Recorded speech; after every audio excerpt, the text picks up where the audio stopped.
হুজুর, আপনার কাছে একটা কথা জানতে আইছি। এই যে রমজান মাসে হাবেশ হাবরাতে তারাবি পড়া এত দ্রুত তেলাওয়াত করে, পিছনে যে মুরব্বী মানুষগুলা থাকে তারা ঠিক মতন রুকু সাজদা কিছু করতে পারে না। এই উঠতে বইতে ওই যে তাদের শরীরের মধ্যে ব্যথা ধরে যায় আরো বেশি। এই যে এত তাড়াতাড়ি করে তারা কোরআন তেলাওয়াত করে, এটা কি আসলে জায়েজ আছে কিনা আমার একটু বলেন তো দি।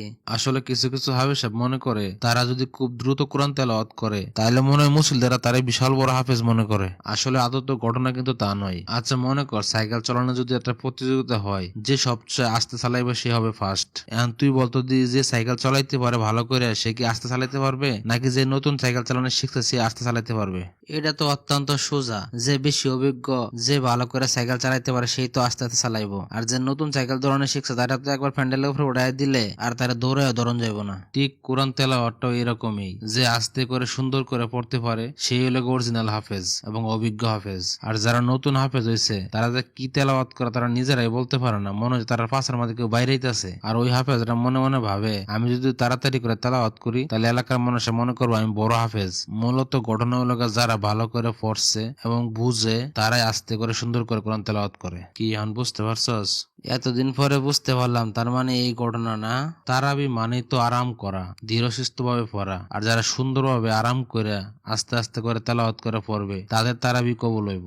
আর আমাদের দেশের হুজুরা তারাবির নামাজ পড়ে এমন ভাবে মনে হয় যে পায়খানা সাফায় রেখে তারপরে নামাজ পড়তেছে, নামাজ শেষ করে তাড়াতাড়ি করে পায়খানা যাইব, এত দ্রুতই তেলাওয়াত করে। এই জ্বর তুফানের মতন কোরআন তেলাওয়াত না করে তারাবি না পড়ে আস্তে ধীরে করে যদি নামাজ পড়ে তাহলে সেটা আল্লাহর কাছে গ্রহণযোগ্য হবে এবং সেটাই কবুল হওয়ার সম্ভাবনা বেশি। আর আমাদের দেশে তো রুকু থেকে দাঁড়াইতে সাজতে দেওয়া শেষ, এত দ্রুত নামাজ পড়লে তো নামাজ জীবব না। মনে করো তোরা দুজন লোক মোটর সাইকেল দিয়ে এক জায়গায় যাইতেছস, তুই যদি টানা 40 আর হ্যাঁ যদি টানা 70, দুইজনে একই জায়গায় যাইতে সর্বোচ্চ 5 থেকে 7 মিনিট ব্যবধান হইব। ঠিক তারাবির নামাজের ক্ষেত্রে এরকমই, যত দ্রুতই পড়ুক আর যত আস্তেই পড়ুক 10 থেকে 20 মিনিটের ব্যবধান হইব, এত বেশি তার হইব না। এই 210-20 মিনিট লাগে নামাজটা নষ্ট করে দিবি, এটা তো হইতে পারে না। হুজুর, আপনি আমার সুন্দর করে বোঝাইছেন, এটা আমি বুঝতে পারছি। এখন আমার মনের মধ্যে আরো একটা প্রশ্ন খালি উকি মারতেছে, এই প্রশ্নের উত্তর একটু দিবেন? আচ্ছা, রোজা রাইখা যদি আমি বাংলা নাটক দিই সেটাকে জায়েজ হইব আমার জন্য? তুই এর একটা প্রশ্ন করলে, আচ্ছা তোর কি মনে হয় বাংলা নাটক দেওয়া জায়েজ আছে আর হিন্দি ইংলিশ নাটক দেওয়া কি জায়েজ না? তুই বলতো দি তোর কি মনে হইতেছে?